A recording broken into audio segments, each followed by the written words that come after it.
Friends நம்ம பார்க்கறது multi பிராண்டில் யூஸ் பண்ணக்கூடிய ஏசி இது ஓகேங்களா. இது அவுட்டோரில் பார்த்தீங்கன்னா E6 கம்பெனிக்கு ஃபால்ட்டுன்னு கொடுத்தாங்க. பட் E6ன்றது நம்மளுக்கு எந்த ஒரு ஃபால்ட்டுமே இல்லை. பட் அவுட்டோர் மோட்டர் பார்த்தீங்கன்னா நம்மளுக்கு விட்டு விட்டு ஓடுது. ஏன்னா இது டிசி மோட்ரு. வேறு புது மோட்ரு வாங்கினாலும் சேம் இதே கண்டிஷன் தான் வரும். ஸோ அதனால என்ன பண்ணுறோன்னா இப்போ நம்ம டோட்டலாகவே டிசி மோட்டர் ரிமூவ் பண்ணிட்டு ஏசி மோட்டருக்கு ப்ரோக்ராம் பண்ணி ஃபிட் பண்ணி கொடுக்க போகிறோம். ஸோ நம்ம அது ப்ரோக்ராம் சேஞ்ச் பண்ணிட்டு அகைன் டெஸ்டிங் காமிச்சிட்டு கஸ்டமர் ரிட்டர்ன் காமிச்சிடலாம். லாஸ்ட் வரைக்கும் பாருங்கள். எல்லாம் ப்ரோக்ராம் பார்த்து நான் பண்ணியாச்சு போர்டுக்கு. இப்போ பார்த்தீங்கன்னா ஏசி மோட்டர் தான் போட்டிருக்கு. நார்மல் நம்மளுக்கு இண்டோர் யூஸ் பண்ண பார்த்தீங்களா அந்த மாதிரி மோட்டர் தான் இது. டேரெக்டாக நம்ம 250 வோல்ட் கொடுக்குற சர்க்கிட்லேருந்து நான் கண்ட்ரோல் பண்ணி எடுத்திருக்கேன். ஸோ இப்போ பார்த்தீங்கன்னா டிசி மோட்டர் நான் கனெக்ட் பண்ணவே இல்லை. இன்கேஸ் டிசி மோட்டர் கனெக்ட் பண்ணலன்னா கூட உங்களுக்கு 12 டைம் எரர் வரும். ஏன்னா இதில் உங்களுக்கு எரர் கூட இருக்கும்.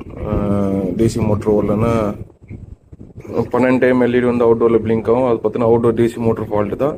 பட் பார்த்தீங்கன்னா நான் டோட்டலாக டிசி மோட்டர் கனெக்ட் பண்ணல, ஏசி மோட்டர் தான் வச்சுருக்கேன். அதே மாதிரி யாரும் எதுவுமே வரல. லைட் பார்த்தீங்கன்னா ஸ்டாண்டர்டாக தான் இன்ஜின் இருக்குது. கம்ப்ரஸர் ஸ்டார்ட் ஆகிடுச்சு. ஸோ யூனிட்டும் பார்த்தீங்கன்னா பக்கம் ஆயிடுச்சு. அது மாதிரி நம்மளுக்கு ஆப்போ வந்து மோட்ரு ஓடாமல் பார்த்தீங்கன்னா கண்டினியூஷனாக ஓடினால உங்களுக்கு ஈட்டு பார்த்தீங்கன்னா நல்லா வெளியே தரணும். அப்போ பார்த்தீங்கன்னா சிஸ்டம் ஆஃப் ஆகாமல் ஓடினு இருக்கும். ஸோ கம்ப்ரஸர் பார்த்தீங்கன்னா செகண்ட் ஸ்பீட் எடுத்து ஓடினு இருக்குது. ஸோ நீங்கள் அவுட்டோருக்கு கரெக்டான ஃபேன் மோட்டர் மட்டும் வாங்கி ஃபிட் பண்ணிட்டீங்கன்னா வேறு எந்த பிரச்சனையும் இருக்காது. இந்த மாதிரி நம்ம சிஸ்டம் நமக்கு தேவையான மாதிரி நம்ம மாடிஃபை பண்ணிக்கலாம். Thank you friends.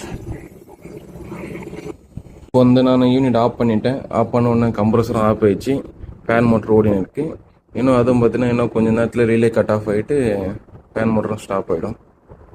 ஃபேன் ஃபாஸ்ட்டாக தான் சுற்றுது. வீடியோவில் நமக்கு கொஞ்சம் அவ்வளோ ஸ்லோவாக தெரியுது. இப்போ பார்த்தீங்கன்னா ரிலே வந்து கட் ஆகிடுச்சு. ஃபேன் வந்து ஃபுல்லாக ஸ்டாப் ஆகிடுச்சு. ஸோ நான் போர்டு பார்த்தீங்கன்னா எல்இடி பிளிங்கிங்கில் தான் இருக்குது. அதனால் டேரெக்டாக எதுவுமே ஓடல. நம்ம சிஸ்டம் மூலம் கண்ட்ரோல் பண்ணி தான் கொடுத்துருக்கோம்.